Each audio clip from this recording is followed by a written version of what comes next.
Okay. Let's move on. Folks, this is an August set of people, very, very senior. I have a feeling, Piki, that does not include you. I have a feeling that with some of you guys, I think Parag, you were probably passed out of IBA before half this batch was born. I have a feeling, Yeah, or maybe they were like babe in arms, 2 years or 1 year old or something like that. So I want you guys to understand that Parag is practically your dad's age. He looks like one also now. Okay, and I look like your grandfather, so that's okay. Okay, Praveen, you are not very happy with these No, no, jokes. no. It was I couldn't unmute unless the host allows. So I sent a message to Richa. Oh, Now, oh, all right, now it's all right. fine. Now it's fine. Okay, my apologies on that. No I had problem. No problem. deliberately put everybody to Yeah. okay, nobody say anything, sort of thing. All right. So I'm going to start with okay, bottom up, Peaky first, Yes, sir. right? How are And you, sir? Long time. Yeah. yes, it has been a very long time, Peaky, Yeah. and I'm glad that you have sort of found your way. Peaky comes from a com science background. She was in IBM before she joined IBA, and after that, she completely changed her line. And for 2 years, I think you sold life insurance, Kind of. Yeah. I was right? basically in strategy department, sir. But the Okay. company was, yeah, the company was So ICICI. it wasn't like you first sent Arun out there to threaten a few people, and then you came around later on and then said, okay, you better buy some insurance or whatever. All right. So after two Yeah. years of selling insurance, you moved on to Dubai, and now you are like sort of back into the IT world selling IT services. Right? Yeah. Yeah. Sir, the voice was not audible. Yeah. So are you back into the IT world selling IT services? Yes, yes, yes, sir. Proper, proper. So it's like, of course, it was a quick decision for me because during the pandemic, like all the thing was like I was into something, but to be very frank, not up to my mark because after all, it's insurance. The strategy was also regarding insurance, and also I thought of like changing the same platform. Hmm. So this is I going to be used a to like very yeah. I was working in IBM before. Yeah, I was working in IBM before also. So now I got a chance here again. So I'm in a company called Tech Hub. It's a gold partner of IBM. So directly I am into IBM Aspera and Red Hat. So I'm managing both the module for two region, Fujairah and Dubai, two Emirates. Okay. So yeah, now So uh, I'll come back to you, Piki, in terms of these career changes and how have you managed to pivot yourself across this. Okay. I'm sort of moving on to Praveen. Praveen is probably one of the guys who has probably stuck around for 8 years, I think, in one company. Yeah. And that is a Correct. very phenomenal thing in this world, in today's world, right? So you started off, I think, with Asus. Correct. You were doing some hardware channels, and now you Correct. moved on to cabling solutions. So Correct. you're sort of in the IT infrastructure area, but okay, you're selling fiber and stuff like that, right? Fiber and stuff. Correct. Right. And you have been there for 8 years in a company, and this is something that I'll be very curious about subsequently. I'm just sort of giving you a heads up because there are interesting things here. How does one last that long? Difficult. Okay, it's very difficult, I Very know, and difficult. it requires a lot of courage, it requires a lot of adjustment and things like that. And it would be very nice to hear that particular story of yours, Sure. right? Sure. Sure. Piki, I will want you to sort of focus on how did you marry sales and IT? So it's sort of, the convergence that comes. You started off with IT and then you did some hardcore life insurance selling is not easy at all. Okay. I mean, you're basically telling people you'll die and let's make some money out of it. Okay. And it's not that easy to convince people about it, right? yeah, yeah, yeah, of Okay. course. And now suddenly you sort of come back to this. So we will talk about this whole aspect of what happened during the pandemic and how did you sort of survive and what you call synergize your past experiences, right? Then we have Anup. Are you there? There he is, Anup. Okay. Hi sir, how are you? Anup, you're looking good, man. मतलब खाते पीते घर का types, You will okay? have to unmute. Huh? Yeah, All sorry. right. All right. So you're having eating a lot of dates and stuff. I can see that. Why not? Face, yeah. Middle You're East. looking, yeah, you're looking very fit, in fact. Yeah, so that's pretty good. You look the same almost, sir. Sorry? You look almost the same. Oh, I had white hair when I taught you? No, No. yaar, come on. No, sir. It's okay. It's okay. It happens. Yeah. Anup has been in retail all his life, practically. Passed out in 2007, I think, right? Yes. And you had a stint, I think, with Shoppers Stop, I think with Landmark, and now you are in the purchasing side of retail. So you actually buy stuff that we consumers are supposed to supposed to buy. Yes, exactly. Yes. Hmm. So I passed out in 2007. Got a replacement with Landmark Group in lifestyle.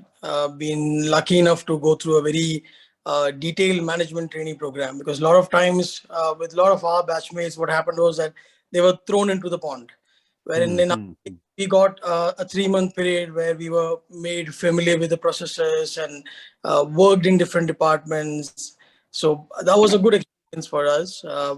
We had a very early campus placement. I think we were placed by second week of October or first week of October, if I'm right.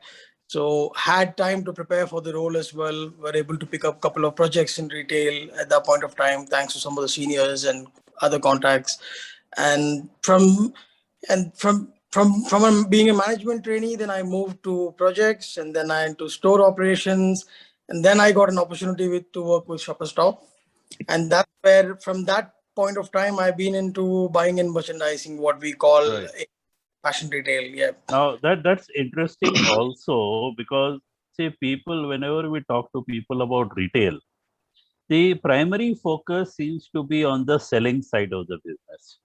Even if you take retail courses, we talk about, okay, how is the shop set up and all that stuff. How do you, what you call, move merchandise and things like that. But very few people realize that somehow you have to source the stuff, and you have to make some very informed decisions about what you are sourcing. Okay, because otherwise you'll be left with inventory which may not get sold. Okay, so Anup, I'll like you to once I finish the round of introductions, to focus on these aspects of retail also, because very few people, I mean, people seem to understand, arey, it's a sales wala hai, shop floor mein khada hona padega for what you call it, 13, 14 hours, and what you call, sir, what will you buy, and what you call, manage a few sales people and stuff like that. Okay, but there's hajar stuff which is going on in the back end. There's a lot of data. Yeah, and which is required, which requires a lot of MBA skills. Yes. Right. So I would like you to also focus on that so that people have a sense about that. Then comes Mr. Nair, another Mr. Nair, Arun Nair. Okay, and Mr. Nair has not changed. I don't know, were you without hair? Did I do this to you at IBA, and after that you lost it all? No, sir. Or something? I think the last time we met during the alumni meet in 2017. That was around the same time when I had tonsured my head. All right. Receding hairline, receding hairline is something which is imperative as part of being in this region. Anup is one of the lucky people to have survived. I noted that. No, there is a law of conservation of hair that comes into play here.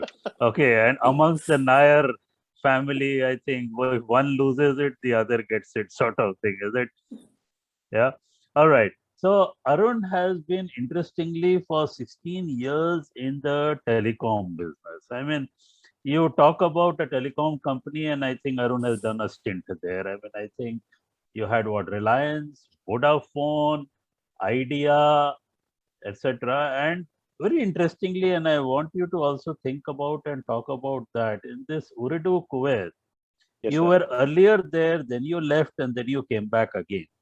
Absolutely, right? sir. That's right. And that's a very interesting thought process as to why, and does it give any benefits? Because on one side I have Praveen with a longevity thing. Yeah. Right. On the other side, we have Arun. He like sort of moved from various telecom companies all over the place. Even in the same company, he has come in twice. Okay, and that's a very, very interesting thought process. The reason why I'm bringing all this up is we are living in times of uncertainty now, and this, I mean, post-COVID, I think we have all learned that nothing is certain, and we need to have this agility, okay, to keep changing our professions or our skill sets in order to meet whatever is there. I mean, Peaky is a case in point. I mean, cash flow is cash flow. I mean, we all remember Ramesh are saying cash is king, and I think that that has come home very well during COVID time. Whatever happens, cash is cash. Okay, so somehow we have to reskill ourselves and move into newer things. So Arun, that's something that we'll talk about. Amar Sure, has sir. still not come in, and Parag, Yes, sir. 2004 pass out. God, you Yeah. make me feel like ek pair kabr mein types. Yeah. See, I mean, Long time. yeah, 2000. I mean, this first three batches were a very interesting one. I mean, I'm sure Parag remembers the snakes. He remembers the leopards. Okay, what do you call screeching outside Ballard. IBA and things like that. Okay, I mean that was the middle of wilderness that you guys had actually come, and I will reiterate, I'm very grateful to the first 4 or 5 batches for having given an opportunity to IBA. Okay, to actually become what it has after Yes. 21 odd years.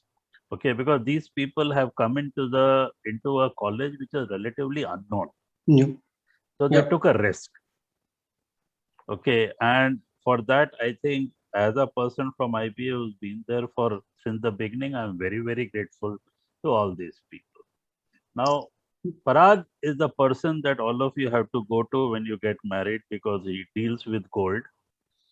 Okay, he's a commodities trader. He's also an investment banker. So, Piki, when you make your next 1 million, I mean, Parag is the guy that you have to No. what you call talk to. But you have to say Parag uncle now, okay? Because No I way. mean, okay.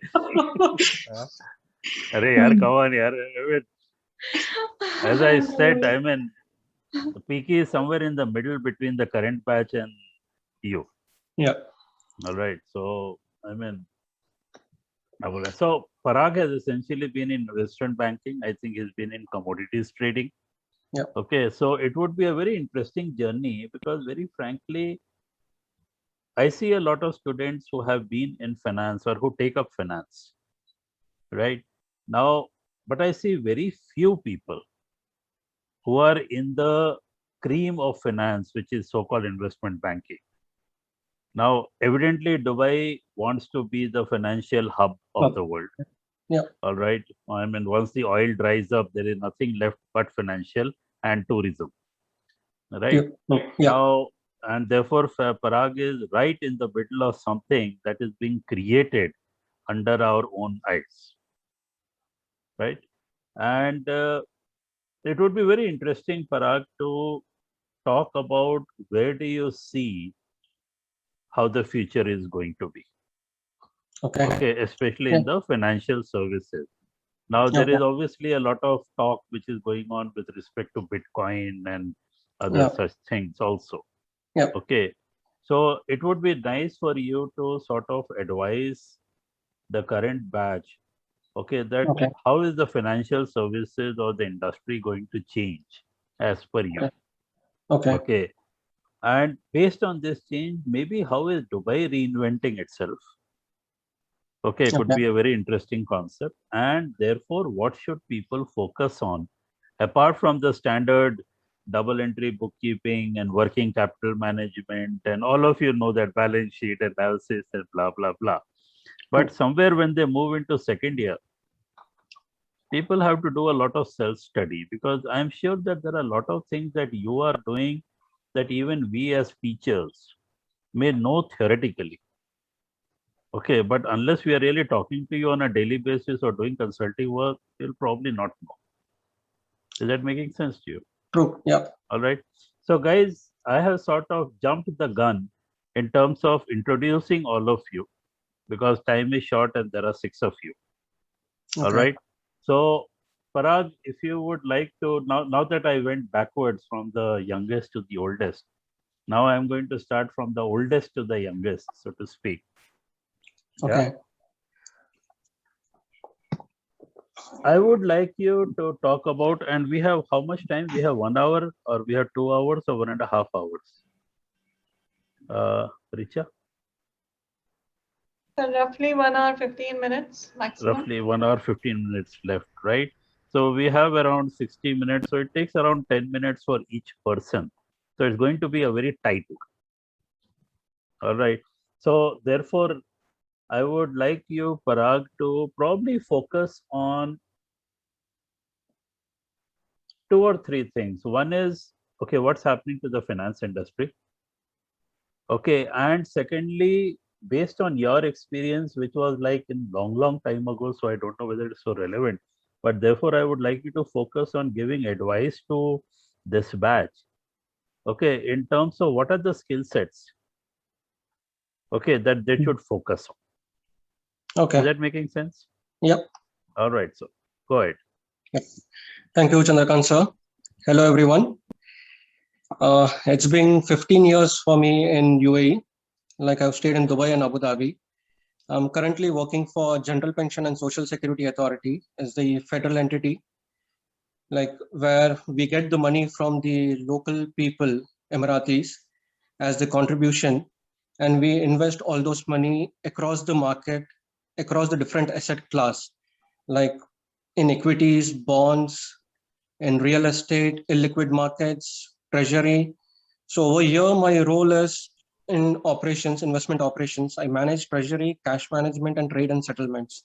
Like directly, if we see, like we invest in local markets, UAE markets, GCC markets, and we have appointed different managers, like who invest in Indian markets also, but we don't do it directly. Our managers do it directly.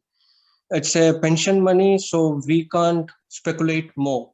Like if you would have seen last year, last March, like the financial markets were getting slaughtered day by day, and like we were losing. But like our concept is like our different asset classes. If we lose money somewhere, we gain money somewhere. So, and if we just keep money in the banks, the rate of interest is really less. That's why we need to keep it money invested across all the asset classes. I was the first employee to join this department. It's a government thing, and like what I've seen is like nowadays, like how I joined this commodity market and financial markets and everything. Like when I was doing my MBA course, like commodity market was at very niche stage, like hardly anybody knew. My whole family, if I see, like everybody are into stock market, and I didn't want to go into stock market. But although the concept is same, like I'm Gujarati also, so like it's in the blood, like to in the stock market. So I chose commodity market. It was at very initial stage, and then 2 years I worked in India. I was at Zaveri Bazaar. Like frankly speaking, after doing MBA, I thought like, okay, I'll be sitting in one of the corporate office, one of the posh office or something. But all those things gone. Mumbai was a new place for me. Zaveri Bazaar, the most crowded place in the world, but the main business hub where all kinds of commodity trades are happening, the spot market and through different exchanges. So like through that, I got an opportunity. Like every time I used to read a newspaper, international opportunities coming up. So like in Economic Times, like this thing came up, opportunity for Dubai. I gave interview happened, and I got an opportunity. I was working for a broking firm. Okay, conversion thing I did, came here to UAE, did conversion. First year was going on very smooth. Second year was ups and downs because I got a new opportunity in Dubai.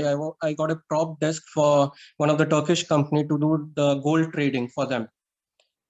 But thing is, I told my boss, okay, I'm going to join this company, and he said, okay, Parag, I'll leave you. You can join them. And he went to that company and told, if you take Parag, I'll put immigration ban on him. It's difficult. Like for me, the decision to make whether to continue or not, I was getting stressed out. I have to come back to India again, start a new life. I continued with the same person for another 6 months. I found another job. I exited the country, came back again, found a new job. I was working for an exchange. Like whatever I have done, like I've never changed my industry. First, I was working for like commodity market. I was working for broking firm. Then I got an opportunity to work for exchange, which is Dubai Gold and Commodity Exchange. My focus, like I want to be with this market throughout. Whatever happens, I'm not going to change my industry. Whatever ups and downs comes. So the beauty of commodities is that maybe you are in precious metals, but Yeah. you could be in gold, etc. Yeah. You could be in oil, you could be in any commodity, Yep. right? Yeah. And what you are essentially saying, and it's a very funny thing, you know, you talked essentially about portfolios. You said that you are basically working for a pension fund. Yeah. Now, a pension fund being a government thing, okay, you are not really allowed to be very speculative. Speculative. Yeah. Okay, but on the other hand, people do expect that you give them a decent return. Good return. Yeah. Okay, Yeah. so this balance of what is a good return and what is a risky return is Yeah. always something that you have to fight with. True. Now, and therefore you have to keep moving your portfolio around. Yeah. Now, the reason why I'm bringing this point up, and I want other people to also speculate on this, is that should we have a portfolio of skills, and therefore we should be able to monetize these skills, and sometimes some things get monetized well, sometimes don't get monetized well. यार ये Manish, stop doing drama yaar. How do I stop his video? Okay, there you go. All right. Okay. Done. Okay, and because I look at Piki, I look at Praveen has been in one place. Arun has also been in telecom all his life. Anup has been in retail all his life. You have been in commodities all your life. Okay. Does it make sense to stay in the same industry? Or in your case, you are saying, although I am in commodities, I am into multiple commodities. Okay, Anup says that, okay, I have moved into various aspects of retail. Okay, Praveen is saying that, okay, I started with Asus and I have moved into other types of infra. Okay, so this question that I have is a very tough one. How do people stay evergreen when the markets are changing so rapidly?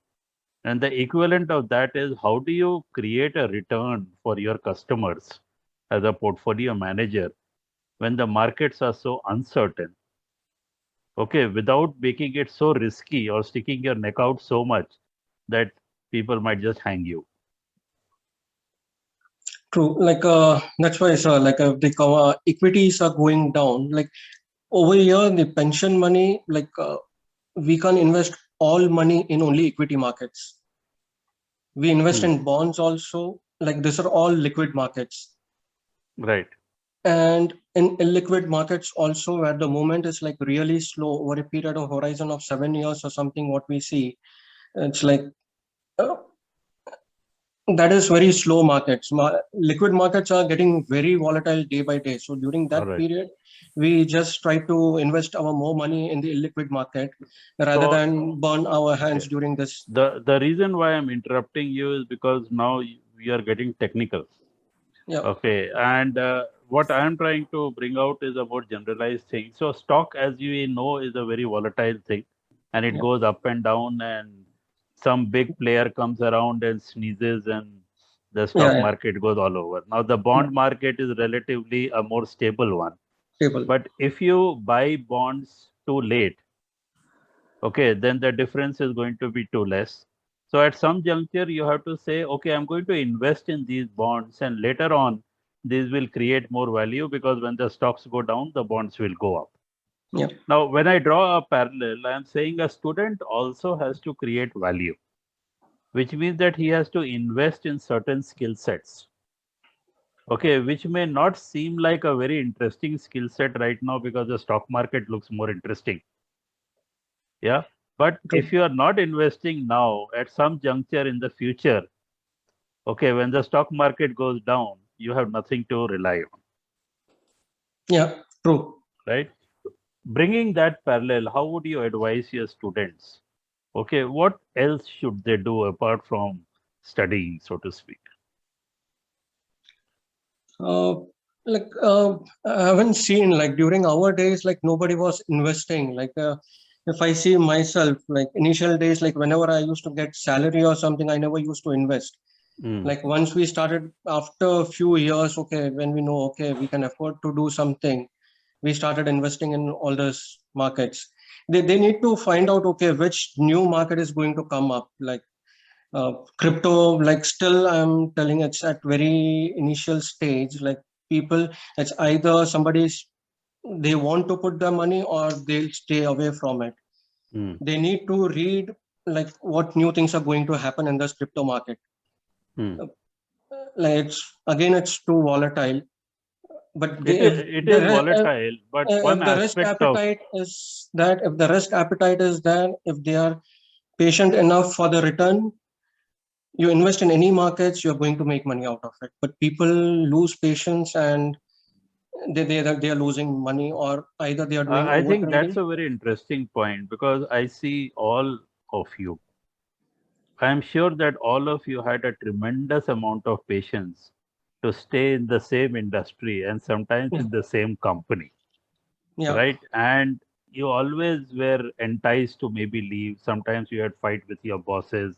Sometimes the shit just hit the fan, and I mean, you felt like, no, man, I mean, enough is enough.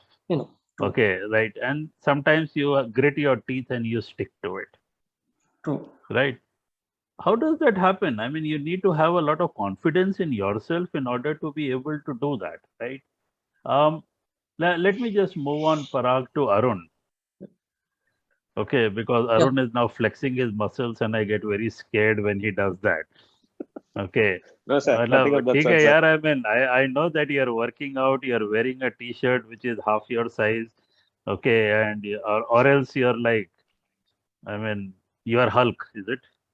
Not really, sir. Just basically focusing on fitness, because post-COVID stint, I decided that health is important. That's very, very important, and especially keeping your back strong. Yes, sir. Okay, Absolutely. is something that for sitting jobs, etc. Okay, I am seeing a lot of people my age having huge back problems. Okay, so keep up with the good work. Arun, tell me, how did you manage to stick to communication, and what would you advise the students, okay, in terms of what they should focus on, okay, during these 2 years? Based on, since you have also been sort of recruiting people, what would you ideally like people to have, okay, sure, sir, in terms of their skill sets? Absolutely. Or personality? I'd be glad to basically throw light on this subject. Sir, to be honest, IBA, the 2 years in IBA was a game changer for at least a person like me who was fresh from engineering college then, and where we had a diverse background of students who were there, people with prior work experience, people who already had about 5 to 7 years of experience also were there. And relatively, the batch out there when we joined in 0406 batch were freshers. My first and foremost recommendation to the current batch is that please interact with each other, try to learn from each other, because you have got something to learn from each other. Somebody might be good at selling stuff. Somebody might be a sweet talker. Somebody might be really good at numbers. Somebody might be a tech geek. Ensure that we exchange our knowledge with each other, which was happening during our stint when we were doing our 0406 batch. And also, it is important that we reskill from time to time basis. When I'm talking about reskill, is somebody who's specifically good at numbers needs to also understand in terms of how the technical aspect works. So when there is a combination of that person working on a project or an assignment with the tech geek, it is likely to create magic. We have seen this especially in the MIS classes that we used to have under you, that we had to be on our toes. We have to be kind of prepared for it. And it is things in life, and especially in the corporate world, is totally unpredictable. You cannot basically decide on one fine day that today is going to be a good day and that's about it. So it's all about unpredictability and how well we are willing to adapt to the unpredictable world.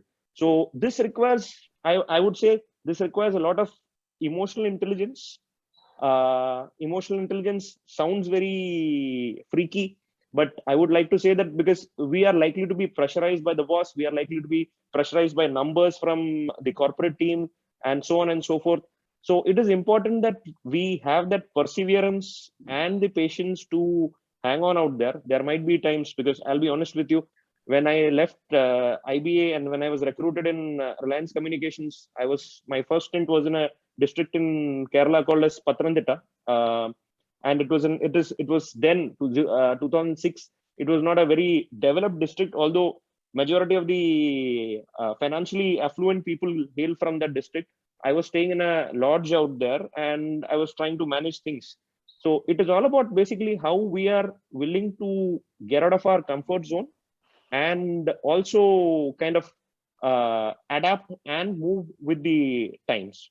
So all these things, I think IBA was instrumental in the foundation for all these qualities, or developing these qualities are concerned. I'm sure that the students understand that there is a life beyond the classroom also, which includes participation in the fest, going and interacting with other industry industry stalwarts, and trying to understand in terms of what are the relevant changes and perspectives which they need to look at as far as making themselves relevant for the specific industry or the domain that they are targeting. Arnob, what do you like to add to that? Because just you were 1 year, after Arun.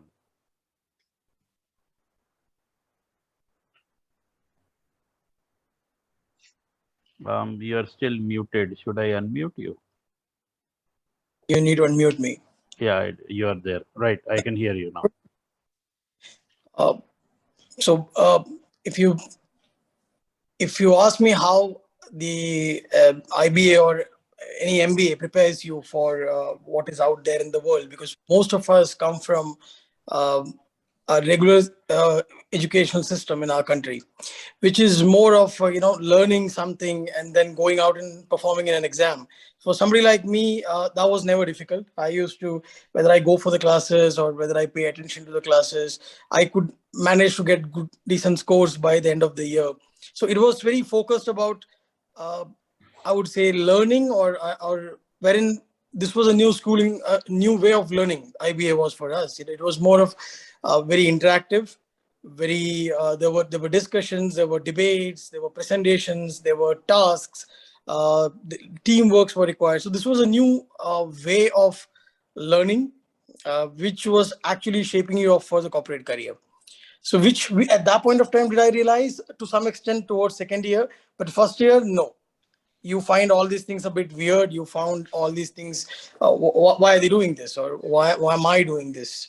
So another thing is that when we came from an education system where your individual scores or marks were very important, so you were just competing with everybody, wherein when you reach somewhere in the middle of your first year, you start realizing that you need to, when you start getting those team assignments, you start getting realized that you need to work together as a team. And that was, I believe, a huge learning. I'm sure any MBA anywhere, wherein even if you are good or one or two of us are good, even if there were projects where you put in a team where three were ready to willing to work and two were not ready to put the same effort, The free riders, so to speak. Yeah. then you got to drag them on. And it could be you in some subjects. Like I have found in some of the subject, it was me who was lagging behind. So you got to reach out and say, guys, I need your help to for us to get a combined score. I remember the presentations in your class itself where everybody used to have their own struggles to come up with the teamwork, and so those kind of things prepared you. And then I also believe you're as good as the company you keep. So when you're put with a good batch of 100 students or 200 students or 300 students, if you consider seniors and juniors, it raises your standard. Either you will raise the standard of somebody else, or somebody else will raise your standard if you're ready to work together and learn, make friends. So that has happened with me a lot. I've learned not only from the institution or the professors, I've learned from my batchmates, my seniors, a lot in terms of a lot of. So these things were preparing you for a corporate life. The uncertainties, multitasking, working under pressure. So two things come out of both of you Nair brothers, so to speak, is number one, both of you welcomed the discomfort, right? And you sort of adjusted to the discomfort and you said bringing it on sort of thing, and we'll do something about it. You also realize that you can't do it on your own, so you need to have a team of people around you who can sort of support you and compensate for your weaknesses, and you compensate for their weaknesses, etc. And I think by virtue of having so many projects, I think both Arun and you have pointed out that you learn how to deal with people. So you learned how to manage your own emotions. You learned how to manage other people's emotions and somehow get the bloody thing done. Yeah, absolutely, sir. Right? It's all about basically getting the result done. The process might be jittery, but it's all about basically getting to that end result, which is what you desire for. Right. And in the meantime, a lot of discomfort. Right. All right. Anup, I'll come back to you because I'm very, very interested in you telling the students about the retail business. But sure. I am now jumping a few years into Praveen. All right. And Praveen is probably around Richa's time. So Praveen is now halfway there between Parag and say Piki. Right. So Praveen, and also IBA has been changing, evolving. So what Parag saw to what Praveen saw to what Piki saw, okay, things are also changing around, right?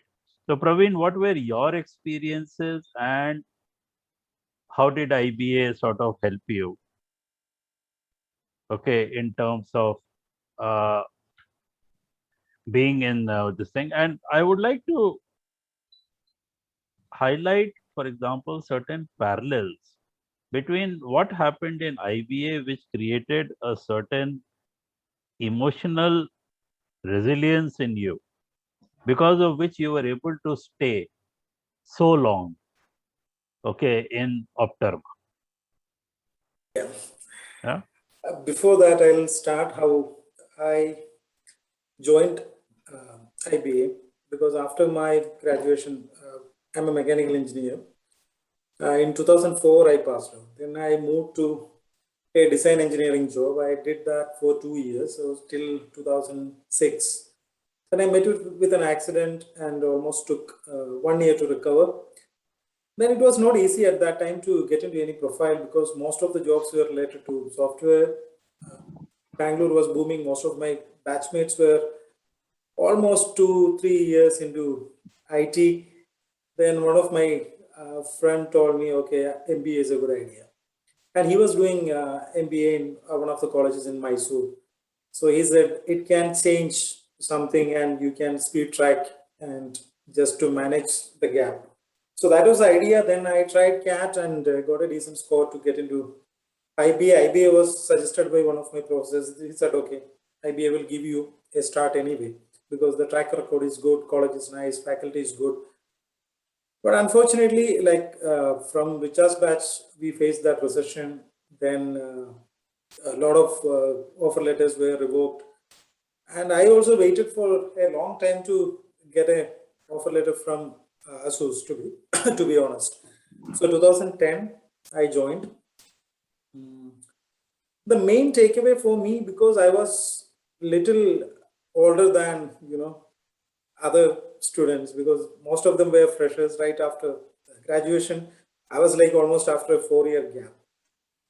So it was kind of, the approach was different, and it was difficult for me because the young crowd, they'll enjoy so many things, in a different way. And when I actually stay in IBA and when I go out, I'm seeing my friends in Accenture, Oracle, then Bosch, because I studied in a pretty good college in Kerala. So most of them got into most of the well-known MNCs. So my weekends were in, in the IT side of the things, and how they are seeing things and where they are moving. And a lot of the guys moved out of India by that time. So it was kind of difficult. And then the job market was not good. Then when I got a job, that also not that great at that point because the profile got changed. ASUS couldn't manage the profiles, they were interviewing for. But IBA, it is good because till that point, I just worked 2 years in Pune, then most of the time in Kerala. So I was not very familiar with, other states or the culture or, how people think, how they talk. Even the Hindi, I was not fluent or I couldn't understand. But after IBA, the language, my patience level maybe increased because I had to, listen a lot, and I have to be patiently, understand what the other person or most of the times I got frustrated with your class also. And one time I came and told you, I don't like the idea, what you are teaching me. I don't think it is convincing enough. Then you told me only one sentence. If you don't feel it, you don't do it. Okay. Then you asked to read a couple of books or something, and I said, okay, it's not that effective. But you simply said, okay, doesn't make sense, don't do it. It was a very, sensible answer at that point. But when I look back, whatever you taught, probably I remember few things, how to manage the gatekeeper or the receptionist to, how to keep the CDs in your car when, somebody is getting into and what they like, just try to understand what they're doing so that you can build a good rapport. A few things, but Anup and Arun talk most about the soft skills, so I'm not getting into that. But what we learn in MBA, for example, the first year, it's a mix of a lot of things, finance, marketing, everything you will learn a bit. And second year, most of the guest faculties who are very, who got very good experience from the industry, especially Harish Bijus, then Joy Chakraborty, I remember a few names. When they say things, what they executed, they did personally in those companies at that time, and how they failed and how they succeeded, that give you an idea where how these companies are actually functioning. But I'm not saying those learnings can be implemented in your industry or in your profile right after MBA. You will never get a chance because most of the times you will be doing a job what you're supposed to do, or somebody will ask you to do in another terms, you will have a limited set of objectives which you need to focus, and you just move on. So, but at least there are two sides to it. When you asked about Optana, I'm sticking onto this company. This is my 9th year in this company. I have seen a lot of changes, in this company, and what I learned from MBA and IBA, and after that, what I learned from ASUS, which I couldn't do something, from my own ideas, or I invented something, or I experimented so many things. Nothing I did. I just followed what I was supposed to do, what the management asked me to do. But a lot of learning was there in that entire process of 3 years. And when I moved to the next company, I started seeing similar things, and I could implement something was not in Optana, but it was there in ASUS. So I started slowly giving ideas to my management, but always I think in this way. For example, every company will have a return on investment proposition attached to each and every employee. And what you give to the company and what you take away from the company, it's a win-win or lose-lose. So when you study in MBA or in IBA, so you get to learn a lot of things, a lot of even finance, marketing, operations, supply chain, retail, n number of subjects, and so many people will tell you, okay, this is what the concept is. You try to understand, you try to do an essay on it, you try to do a project on it, you try to do an assignment on it. My only advice is, because certain things I couldn't do in IBA, but if you like something, some subjects, you spend time on it, you learn it pretty well, that you will do. But if you don't like something, like if you are specializing in marketing and finance, you don't like, you definitely should study finance, because at the end of the day, everything will come to a single, what you can say, single one-dimensional. Because marketing, it is again related to finance, the cost, the ROI. Then sales, it's revenue, EBITDA, or cost of the company, or margin levels, or bottom line, whatever. So everything, after a few years, maybe 5 years, 6 years, 8 years down the line, you have to understand everything, what people are saying, your finance, what they are saying, what they want to see from you, or the marketing guys, what they want to, implement through you, or the sales, how you will generate the so much million from these channels. And when there is a downtime, how you will manage that, and how you will protect your margins, or how you will manage your proposition, or the positioning in the market, or the price. There are so many aspects to it, but at least you will have some reference from your MBA days where to look at, and which book to look at, or which person to look at, or which concept to look at, or where you can really get your answers from. So essentially what you're saying, Praveen, is that because you are forced to study subjects that you may not like, okay, you learn how to like something which you don't like. So you can't run away from it. Okay, so you sort of adjust and you make the best out of it. But more importantly, you have picked up a skill set which says that, okay, I am going into an industry which I don't know anything about, but I'll pick it up. That confidence comes that I'll be able to manage anything. There is, I'll tell you, when I'm a mechanical engineer, I got into electronics, hardware manufacturing, ASUS. Then I moved into something related to telecom or electrical mostly. But you have to learn that. You have to sometimes do certifications, something related. I'm in sales, but I did some technical certifications, which is pretty tough to get. But I finally managed to get that certification last year. Only 1 or 2 guys in the company has it. So it is more towards the technical, but so that I can understand technical, what they are talking about, the product guys, what they are talking about. And you earn the respect of the other people, because then you start talking the language. So the ability to pick up the language, the ability to pick up the skills comes primarily because you are doing so many things in IBA and you have to succeed in all of them. So somehow you create that learning mechanism inside you subconsciously as to how do I pick this up very quickly.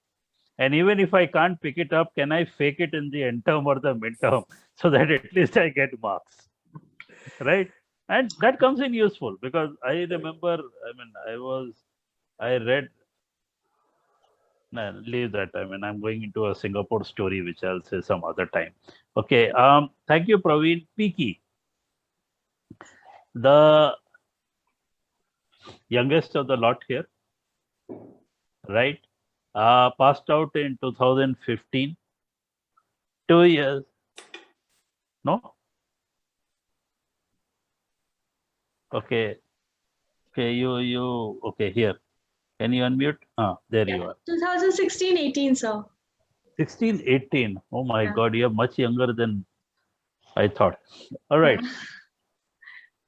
Yeah, you've been away for too long, Piki. All right. Now, 2018, 2 years in one of the toughest selling propositions. Yeah. How did you survive that? So yeah, I would rather start like, so hello everyone. I am 16-18 batch basically.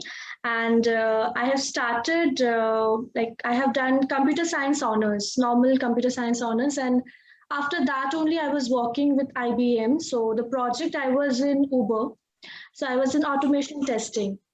So meanwhile, I thought of doing MBA because, like, to be very frank, salary, growth, but not that if you have a certain, like qualification. So I thought of doing MBA, and I have done math with some good scores. So I got a chance to do it from IBA itself. So I was a kind of student, to be very frank, not confident first. Even though I know certain answers, I prefer keep quiet because I was not confident, especially in Chandu sir's class, because I remember whenever the presentation were there, when I had to go and present myself, my hand was shivering literally. I was like, I don't know what should I do. And then some or the other way, I have done, I think, 2 years, 2 or 3 presentations. That's it. So I was not at all confident student. Second, communication, that part also I was lacking. So, that MBA, especially IB, I would rather say, all the kind of, activity, like we were not getting sufficient time. We all know that, who all are at IB. Like every now and then we used to get busy with certain assignments, group activity along with other things.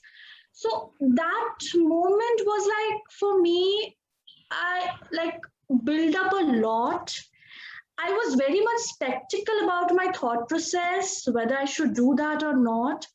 For that reason, I skipped, when that, what is it called? Our placement, time came. I was like, should I go for this company or not? People were actually thinking, chalo, hota hai to hone do, nahi hota hai, baad mein dekhna. But I was like, no, should I go for this company? Let me read about this company first. I was so much skeptical. Half of the company didn't even sat for. And I didn't get placement from my college, to be very frank. I didn't get. So last the company came, I didn't get placed. And then simply I just got out, and then I was at my home only. So I was thinking, what should I do now? So thought of coming to Bombay, to be very frank. That's what the real story I'm telling you. And then Bombay was totally natural market for me. I was not knowing anything, no, my relatives, nothing. I just went and I, start applying jobs. Let's see. So I got in ICICI Prudential. So they took me as of course, like a sales, insurance sales, but as a senior BDM. But for certain activities I have done, like hosting and other things. So they thought of, shifting me to strategy department. Then I was actually enjoying the work. So my work was basically to deal with, corporates and present about that, insurance and all these things. But still I was thinking, no, this is not my role. I am made for IT because I have done so many courses in, Java, JavaScript. So basically I'm a coding, person so far. But I took MBA as a major was international business. So even though I have done international business, I thought of, what is that benefit I'm getting after doing this international business? I'm still in here. So always it was in my, head that this is not what I actually am looking for. And I was not actually, putting my 100% wherever I was. So I thought of like the same thing, Arun sir and Praveen sir, mentioned there. I started reading so many stuffs, like that thing I actually got to know, and I learned from Chandu. So whether it's your topic or not doesn't matter. Just read a lot. You should have the knowledge, to talk about, to speak up somewhere. Should not keep quiet. So that's the thing. I started reading a lot of articles, and also from there only I got to know about this. Where I am right now. So I'm working in a company called Tech Hub. It's a gold partner of IBM. So I'm dealing with these 2 softwares, IBM Aspera and Red Hat. So it's basically accountable job. So yeah, I'm yeah, now I'm happy. I would say that this is what I was actually looking for. So yeah, that's what's up. So, how do you think, Vicky, life has treated you? I mean, did you strategize to come to this place? Was it luck? How did it happen? I mean, if you think back and you tell people some advice, I mean, it's a very nice thing that you said that you were confused. Yeah. Okay, and there was not like most people think, Arey, yaar, I will do this and I will get that and I will do this. They all predict their future. And in your case, it was like, forget predicting the future. I can't even predict the present right now. Actually, sir. Right. Indeed. And somewhere in the middle, you said, okay, look, I just took a punt. I mean, I took a risk. I came to Bombay. I started doing something. Okay, then I started reading and it paid out. Yeah. Right. Yeah. Is that lucky? Is that deliberate? No, sir, What it would you was say? not. Of course, it was not. It took a lot of courage at a risk. Even I'm at Dubai, like the companies were not paying me that sponsorship visa, like employment visa. I took a risk and I've come here. So now, after 6 months, they have given me that visa, and now I'm working as an employee here, residential employee. So it's not like every time, like the same thing. I think Arun sir has mentioned one thing that. Even though this is not your where you are, it's not your destiny, or you don't want it to be here, but it's here, but still it's on your mind every time that this is not the sector I wanted to become, right? I wanted to be in. So it's like in my mind when I was doing this insurance that this is not the sector, even though I'm in strategy, but still this is not the sector what I wanted to be. So I thought of like, no, I should change my sector. It took a lot, sir, everywhere, financially, mentally. It's not that easy. But yeah, So you are one of the rare people who, when you were dissatisfied, you made things happen. Yeah. Okay, you sort of went into a different line altogether. When Yeah. I compare that to, say, Praveen, right? And Praveen stuck around. I'm sure, Praveen, did you face problems within the company with respect to people and sometimes getting sidelined and unfairness and stuff like that? Yeah. So we are Yes. looking at two very different things here. We are looking at Piki who jumped, and we are looking at Praveen who handled it. Right? Now, Piki took a risk though. Okay, it is not that she made the bed somewhere else and then she shifted to it. She like sort of jumped, bed hai, nahi hai, pata nahi, pehle koodo, then we'll see what happens. True, very true, Right? very true. Now, Yeah. on the other hand, Praveen said, no, I'll stick around and let me figure out what I can do to make things better. So, Praveen, can you elaborate a bit more about this? Because I want these two personalities or those two styles of dealing with life, okay, to be understood by students. Okay. First of all, after MPA, if you get a job, you might not be happy. 99% money will not be there, profile will not be there, the recognition will not be there, there is no independence, there is no definite role in the company. So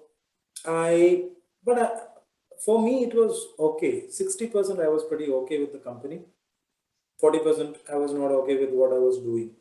Because immediately after MBA, I joined ASUS. The office was in SP Road. They gave me a set of, leaflets to circulate in SP Road. So then we went, one more guy was there. So we went to each and every shop, around 250 shops in 3-4 days. And I thought, okay, this is not what Yeah, I we mean, I expected. did a Yeah. bloody MBA. Yeah, you are Yeah. giving me And, a job of and like a we would Channel think 12 like, guy distributing leaflets.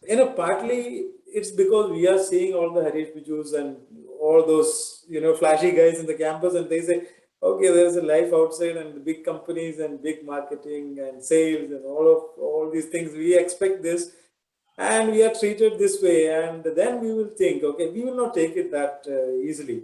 We will reject that in a way, saying, okay, we are better than this and we are more capable and we are more efficient and we know better, pointing out to somebody in that company and say, okay, we can do this better, but still I'm doing this.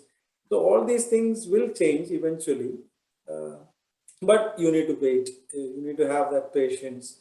You need to understand what they are trying to do. Each company, for me, each business unit might be doing something very unique. And if you get into that office for 6 months, 1 year, 2 years, you might not understand what they are trying to do. As long as we are not aligned to that business goal, the top management is deciding the strategic plan. First of all, you have to give contributions to be part of that plan. And you have Providing to be value is very important. Yeah. and you Sorry cannot. to interrupt you. Yeah, Sorry, sure, sir. Just sure. one thing I wanted to tell you. See, the thing is like that's what I felt, so far my life experience. I know I'm not that experienced like you all, but still, just my thought process. Once you are in a particular sector for long, no, like more than 3 to 4 years. So if you want to jump for another sector, it's really not easy. All the things will start from initially, like talk about salary, like experience, everything they'll count like you are starting here as a fresh. So I took up this risk and I have come here. They are not they have not actually seen my experience, what I was doing here at insurance. They were like, that's okay, you have to start here as a fresh. So that is the reason, I have patience, sir. Trust me, I do have. The only thing, no, I'm just telling you, the only thing what I did was like, I wanted to do it very soon. Like, I didn't want to waste time. I thought that I don't have at all time. I don't have time to get married also, to be very frank. Normally, I'm telling you, no, I'm very career oriented. No, I don't have time. Arey, yaar, you're breaking a few hearts here, Peaky. Calm down. Okay. No, sir, that's what Okay. Now, Parag was thinking कि यार ये Praveen क्या बोल रहा है? Because Parag also comes from investment banking, and Parag is saying ये Wolf of Wall Street मेरे साथ क्यों नहीं हुआ? Okay, that sort of thing. I'd like to share my experience. Like I was in my comfort zone. Like I love what I was doing. But after marriage, like even wife was working and like being the markets open on Friday and Friday is off in UAE. I used to work on Fridays. So I was not able to balance my family life. She used to get off on Saturday. The only common day what we had was Saturday. I used to go to office at 6 o'clock in the morning or maybe come at 1 in the night. So she told me we need to do work-life balance and everything. So I thought, but like I'm loving my job. Like difficult situations were there. And then finally I got this job. But again, the problem was I was staying in Dubai and I got a job in Abu Dhabi for almost like 1 year. I traveled 125 kilometers one-sided and again go back. So 250 kilometers I was traveling daily. That was taking a toll on my body again. Like we need to sort of have a proper planning. Like that's what it's teaching us. Like, okay, I came out from my comfort zone. I got again like this job with God's grace. Like I'm still like loving it. It's almost like 7 years. It's going smooth. If I look at it, Parag believes in long-term planning. Yeah. Peaky is temperamental in terms of personality. Okay, Peaky says, I have patience, but I'm also impatient at the same time. Right? Praveen has patience. Okay, and he has sort of said, okay, I like it 60%, I won't like it 100%, 40% I need to adjust to or I need to manage somehow. Yeah, but Praveen also realized that ultimately his value is based on the value that he contributes. That was the first joke, 60-40. Yeah, that's right.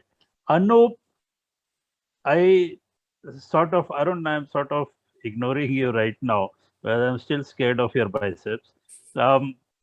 Anup, can you say a bit more about retail and primarily, as I said, what else happens in retail that MBAs can do apart from just standing in the front line? And something that all of you, I think, have moved towards but have not really emphasized is the analytics aspect, okay, of your jobs. Because I'm sure Arun Tukhar, he's purely into analytics. I mean, every person who does even 1 second of telecommunication, he has a huge amount of data to do analytics on, right? True, sir. Praveen, You're right. yeah, Praveen, I don't know how much of analytics would be important because he's more of a B2B person. Okay, so he's talking about big contracts with big firms, right? So there are less number of companies and huge amount. In the case of Anup, he needs to have this customer analytics down pat to the extent that if he makes a mistake in purchasing, Yeah. okay, people are going to come down very heavily on him. Ye kya kharid liya? I can't even move this. And Right? it's money. It's money sitting with you. It's money sitting with you, and Yeah. it's like you have purchased something, you have given somebody money, and that bloody inventory is lying there. Yeah. Okay, and if it is not converted to money again, you are Yeah. responsible. Yeah. So to simplify for the students or who's not familiar with retail, basically buying or sourcing is about deciding whom are you selling to and what you want to sell them and where do you want to source it from, at what price you want to source it from, and when you want it to make it available to them, or where you want to make it available to them. So if you walk into a store tomorrow, whether to buy a shirt or a dress or something for your home, there is a team behind putting an assortment there to meet your requirement. And this assortment, what we call as, you can call it a range width assortment, category assortment. There are multiple ways to use depending on which vertical you are in. It's done based on a lot of data analytics in terms of that's one strong side of it, where you do a lot of historical data analytics of what is happening. But then again, depending on which side of retail you are, or which whether what product you're selling, you really need to keep a fact of what is happening around you in the world. So that's the emotional, or I would say the subjective side of the business. For example, if you are in fashion, you really need to know the trends. If you are in consumer electronics, you need to be updated with the technology. And even bloody home, for that matter, you have fashion trends, colors, and a lot of data which comes into some of it you develop yourself by researching, traveling. That's an integral part of my job, to see the market, study the markets, to go to the source and analyze and stuff. But apart from that, you have in bigger organizations like let's say a Shopper Stop. Before we open a store, let's say let's take an example. In 2009, we were opening a store in East. So the only stores where the big retailers had was Calcutta. Kolkata was the only place. We opened a store in Siliguri. So we hired a professional agency to do a market study, which includes demographics, which include disposable income, which includes educational qualification of the people, which includes consumer pattern and tastes and preferences of people. And you get a comprehensive report about 30 pages or 40 pages of whom are you selling to. And then based on what kind of business you're into, you develop what you want to sell to these people. What requirement of them are you going to meet? Whether it's going to be just clothes, or in case of FMCG, will it be food requirements, or will it be consumer electronics? Will it be sportswear and equipments? So you decide, and based on that, you decide and where do I buy it from? At what price I want to buy it from, so that I can make it available to them, and when I want to make it available. There is seasonality which comes into place in a country like India. To some extent Middle East, and there's a time for selling everything, like you bring things before Diwali to sell, or so there's a lot of teams who work behind it. I've gone through, talking about retail, I've gone through 3-4 revolutions within retail, like any other industry. Retail has evolved in the last 15 years I've been associated with. From the time I joined to the first a revolution happened in the backend systems where the retail companies started going and adapting, embracing a lot of data analytics and going into ERP, like going in. So I myself worked with SAP, JDA, and now I work before that Navision. Now I work in AX. So that was one revolution where how you worked changed. It became more system oriented. Then 2010 there was a huge push towards e-commerce and digital move. So a lot of retail teams became big by getting a lot of IT professionals on board, and you had to work them. You had to make them understand, because they came with the domain expertise, but then you had the functional expertise of how the business functions. And then around 2015 you have another revolution which happened, which is consumer got very conscious about the environmental sustainability, ethics of sourcing, where your products come from, was any animals were harmed, where the people exploited those. That was a major revolution. So you had to go backwards and see your supply chain system where, and make sure the products was going to consumer from the right channels, from right people. By so all these revolutions, what they taught me is that whether you, even if you stay in a retail, like how you were saying, how we've been staying in one field or one vertical for long, it keeps changing every 5 years, I believe, because now retail again going through another a change phase where COVID is going to definitely change the lifestyle preferences of people, and that's going to impact what they consume, and we are all prepping for it. What is going to be the difference in consumption? And I was reading a case study how a small company took 30% of market share of cola business in America. I think it's a Mountain. I forgot which one is this. This is basically the company which owns Dr. Pepper. Mhm. So it was an opportunity at the same time when it was a adverse time for a lot of business. And I believe another 5 years you will have major changes in any industry and retail as well, through blockchain, when that becomes used widely by more and more people. So even if you're in one industry, there is always the need to have a situational awareness, especially in retail, learn thing. And coming back to your original question of what else people can do, there are multiple aspects. You can all the people whom we are here can be employed in retail. You can have an HR person in retail. You can have a marketing professional in retail. You can have a digital marketing professional, and you need a coding and IT person for the backend to work, or an e-commerce site to work. You can have a supply chain manager. You can have, except for maybe Parag's role, I can find a suitable role in the retail. No, not so. Actually, treasury management is a very, very important aspect. Yeah. Okay, even in retail, Yeah, because the reality of cash flow. Okay, and what do I do with the money that is sitting there? Idle. Yeah. Okay, idle. Okay, becomes a very, very important thing. Do I reinvest it back in more inventory? Okay, etc. becomes a tough one, and you Yeah. have a very big role to play in that, because ultimately you are the guy who is taking away cash with a future promise Yeah. that there will be a return on that investment. So in essence, you are being a portfolio manager where you are managing a portfolio of products, Yeah, of course. okay, which potentially will have a future. Yeah, yeah. The reality is that you are using an investment management techniques, Yeah, okay, yeah. in order to maximize the return on investment that you Yeah. are doing. Yes. Yeah.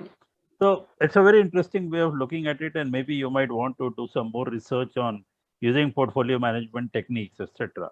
Yeah, yeah. I would like to actually close this because it's become a bit long. Sorry about that, Anup, Yeah. and sorry about that, Arun. Uh, there were two very interesting things that came out of this. One was the fact that blockchain, okay, is something that is going to become more and more important, okay, over time. Yeah. And that is something that is unknown hitherto to most people. And that is where the students can actually portray themselves as having a skill set which most people do not have. Okay, how do you utilize blockchain is a very, very interesting thing. The second thing that you brought out was the ethical aspect of sourcing.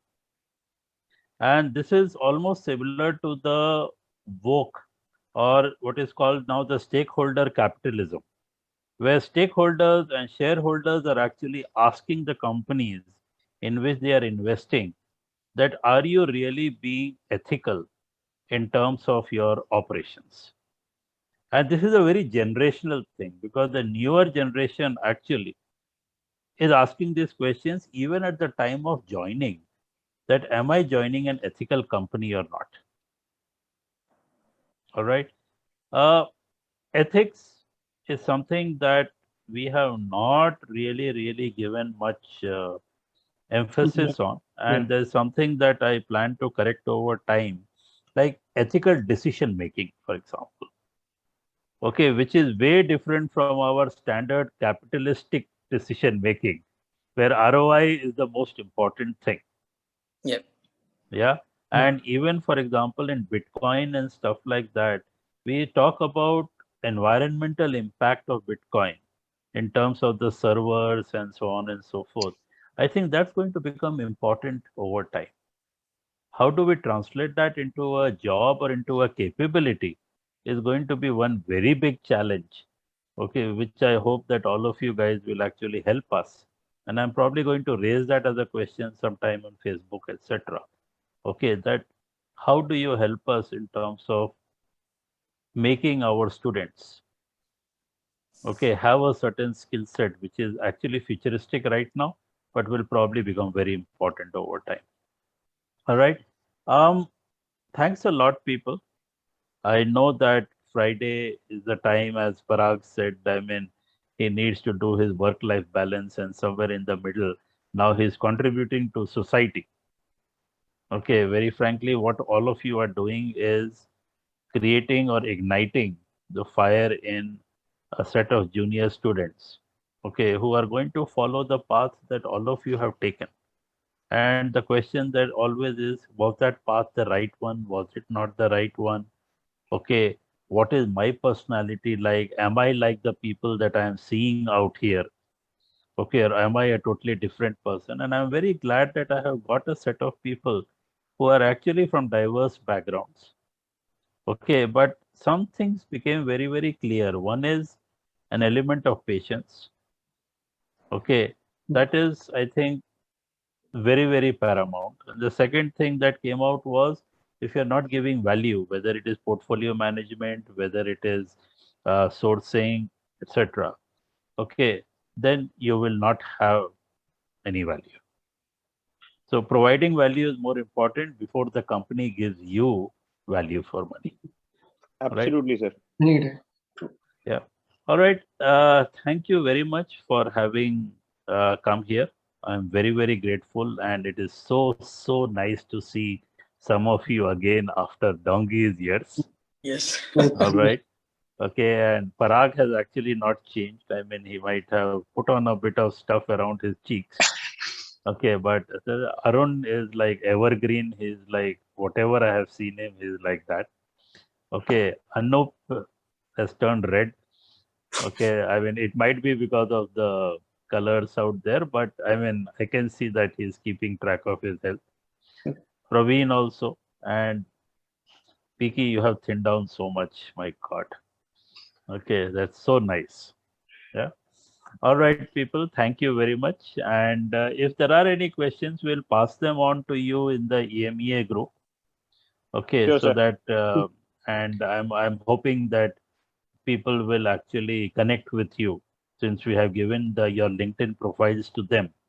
Okay, I'm hoping that they will connect with you, and I'm hoping that they will have the decency to at least say in their cover letter that they belong to IBA, etc. Yeah. All right. Okay. Yep. Thank you a lot, people. Thank you so much. Thank you so Thank much. you, sir. Bye. Thank you, Richa. Thank you, everyone. Thank you so Hello. much.